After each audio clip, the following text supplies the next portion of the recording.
Eine kleine Geschichte der Symbolik. Die Fahne von Varennes.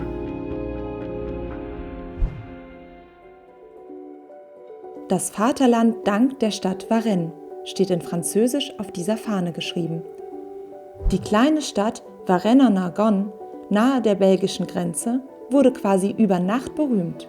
Nach dem Ausbruch der Französischen Revolution 1789 hatte der französische König Ludwig XVI. Zunächst noch seine Bereitschaft demonstriert, zusammen mit den Revolutionären an einer Verfassung für Frankreich zu arbeiten.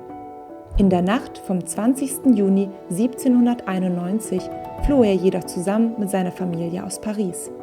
Das Ziel der Flucht sollte die Festung Montmédy sein. Von hier aus wollte er mit Hilfe österreichischer Truppen die Revolution im Land bekämpfen und seine alte Macht wiederherstellen.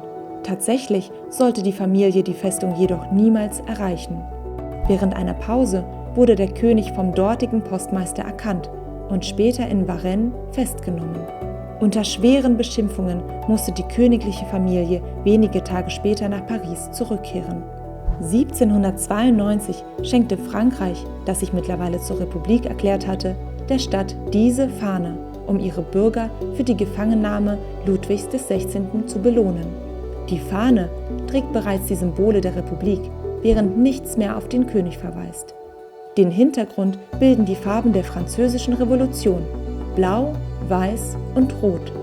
Im Zentrum prangt ein Rutenbündel, das ebenfalls von den französischen Farben umwickelt ist.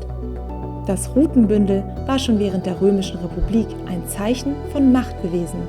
Sogenannte Liktoren trugen diese Bündel den römischen Amtsträgern voran, um ihnen den Weg durch die Menge zu ermöglichen.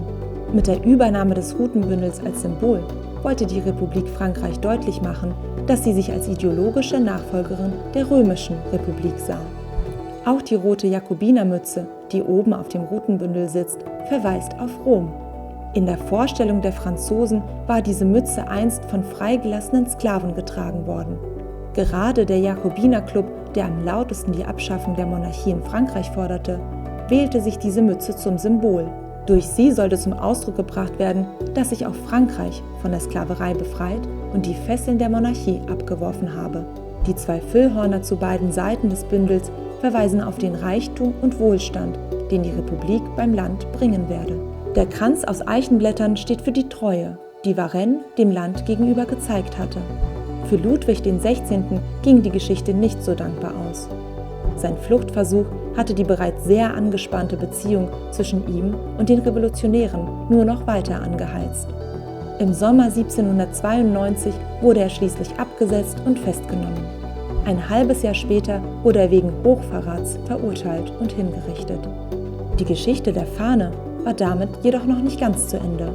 Nach dem Sieg über Napoleon bei Leipzig 1813 wurde die Fahne von preußischen Truppen erbeutet und als Trophäe in das damalige preußische Zeughaus, das heutige Deutsche Historische Museum, gebracht.